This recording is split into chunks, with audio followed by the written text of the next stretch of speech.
Hey there, writing buddies. Let's talk about character chemistry. Character chemistry isn't just for romance. It's whenever you have two characters that pair well, romantic and platonic relationships included. It's also not just limited to long-standing relationships. Side characters interacting with our main characters can also have really good chemistry. And chemistry is not just for characters that get along. Having hero and villain chemistry can make for a very compelling story. Today, I'm going to go over all these scenarios. I've said in a few other videos that our characters are really what pull readers in. Books, movies, TV shows, the best are always character focused. When the narrative revolves around our plot, that can be cool, but it will never be as powerful as when the narrative revolves around our characters. This is also why internal conflict always beats external conflict. Emotion beats motion. Before I get too far off topic that could really be saved for another video, let's focus in on characters and how to build their chemistry. Friendships are often the heart of stories. They're commonly regarded as the glue to a story on anything that gives the friendship a modicum of spotlight. Look at Harry Potter. The friendships between Harry and either Ron or Hermione are what make those books so great. Same thing could be said for The Wheel of Time, but I know that not as many people have really read those. This one is honestly the easiest one to do because one tip will do almost all of the work. Be casual. The things that make friendships so honest is the casual nature that the characters regard each other with. When it comes to any relationship, they are defined by how the characters act around one another. When it comes to friends, they're as casual as can be. Our characters are able to feel comfortable in their skin around their friends. And they aren't afraid of losing that friendship, so that leads to teasing and snarky quips. They know that they're just teasing. They know that they're just playing around. By having our characters speak freely and confidently with each other, showing how close they are, and that they trust their friendship to not only survive light, but in some cases heavy teasing, this not only shows how our characters treat their friends, but also how they truly are. This is when our characters are masking themselves the very least. Friends typically know our characters' backstories, their darker secrets, and thus the character feels safe when they're around them. To even further simplify it, just have your characters really be who they are around their friends. Zero masks. The other type of platonic relationship is acquaintance. With acquaintances, there is going to be some type of masking involved. This is where people are going to be in public, so they can't be their full selves, either a little reserved or maybe even a lot reserved, and maybe just completely all out different. Whatever the case, there is going to be some sort of base level of cordialness going on. In most cases, the best way to get chemistry with these side characters or minor characters is going to be treating them as if they are friends. But since they're not, it's more like they could be friends. If only our main character was born 20 years earlier, then they would definitely be friends with the silly old man. Or if our character was a Capulet rather than a Montague for all of our Shakespeareans out there. Writing them like they could be friends if situations were just altered in some way will give off that vibe of chemistry. Another way of doing this, though, is writing the acquaintance as if they could be an enemy. Remember, not all chemistry is between two people who like each other. We treat this character as if they could be a rival or an enemy of the main character. We can have some great tension there too. And I'll talk about how to make good rivals and enemies here in just a minute. Now, a lot of people cry out that they want to see more platonic relationships.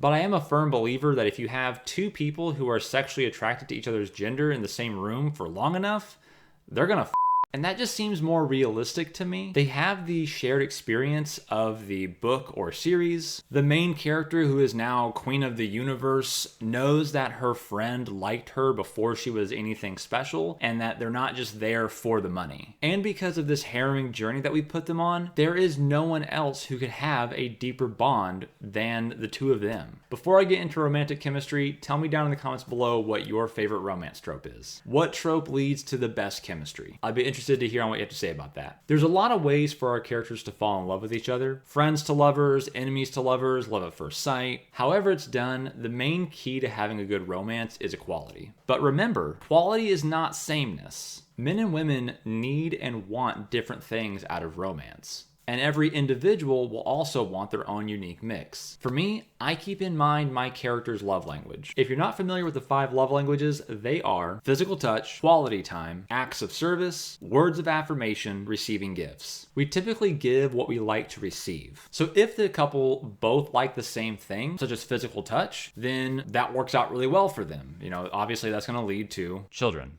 It'll lead to children. But if the couple doesn't have the same love language, say one of them likes words of affirmation while the other likes to receive gifts, they're going to be talking to each other, basically not communicating very well, while this one over here who likes to receive gifts is giving this person gifts. This person just wants words of affirmation and they're giving them that. That is not quite right. And that relationship is going to have some troubles unless the characters decide to make some changes. Now, that doesn't mean that your characters need to have the exact same love language. It just means that they need to know what the other's love language is. Now, love languages are really more about getting the romance to work. Understanding what the character needs in order to feel love is very important for that relationship to come across as real. However, we are writing stories and we are not doing things just to have them be as realistic as possible. Realism is important, but again, kind of like how when we write dialogue, realistic dialogue is just not enough. Same thing with romances. Realistic romances, while we do want them to be fairly realistic, it's really not enough for a book, especially if the story is focusing on it. We want that romance to just jump off the page,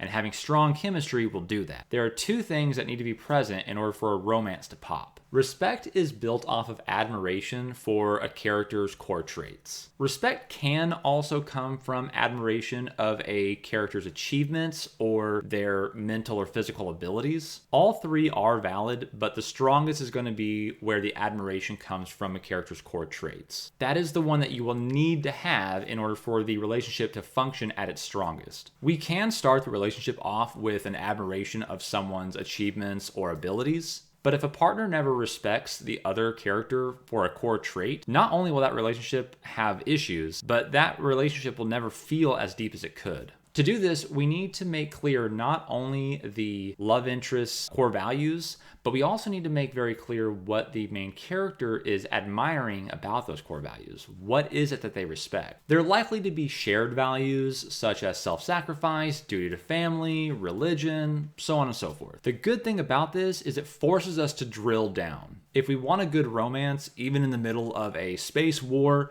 we need to dig deeper into our characters to make the reader understand why these 2 characters are actually falling for each other. The second thing that we need in order for a romance to pop is desire, which is defined as a strong wish or want. Obviously, in this case, they want the other person. When it comes to romantic desire, we're talking about physical and emotion attraction. Most romances have the physical desire down, so I won't spend too much time on that. But for those who haven't written a romance before, the best way to show your character's physical desire for their love interest is by simply showing your POV character's engagement through their senses. And obviously that needs to be done in a positive light. Saying that her hair smelled of toe fungus and rotten bananas is not going to encourage desire. Use all 5 senses and make sure that, especially in comparison to how they are describing other things, the love interest is extremely favorable. But we don't want just physical desire, although we do want it. We also need to have desire on an emotional level. The idea of respect falls easily into this. If a character is physically attracted to another and they also respect some kind of core value, that is going to evolve into an emotional attraction. And remember, emotion is what pulls the reader into our story. As much detail as we put into that large spaceship and those fantastic magical spells, our readers will never truly experience those as genuinely as they will emotions. The real chemistry for romance is when a character's respect for the other is shown through their desire for them. One other little tool when it comes to lovers is focusing on their differences.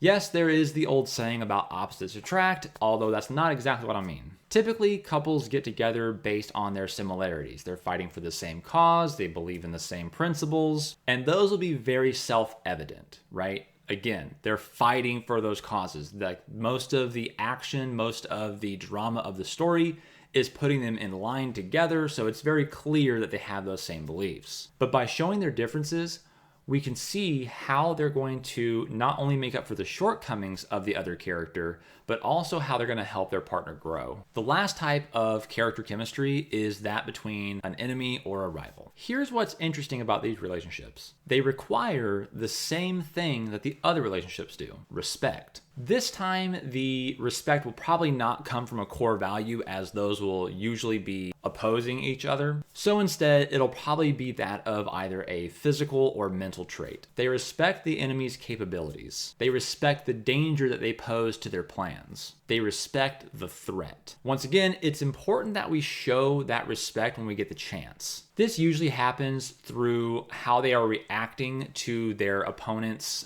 their enemies' actions abroad, or how they, speak of that enemy to other people. And this is typically because they're not in the same room with each other, and that's because if they were, they'd be at each other's throats. Although, adding throttling devices such as diplomacy, everyone's coming down to the table to sit and maybe talk it out kind of thing, that can make it to where they're all in the same room, they're not trying to kill each other, but they get to actually interact with one another in that scene. The key to a good chemistry with enemies and rivals is typically going to be focusing on the similarities. Focusing on their similarities lets us explore them in very different and unique ways, and it also helps us really see how character choices can make a person either good or evil. Finding the right balance in our relationships is pretty hard, so don't beat yourself up if you don't get it right the first time. But if we strive for intentionality in our writing, we can take our relationships to the next level, where they suck our readers in and they stick with our readers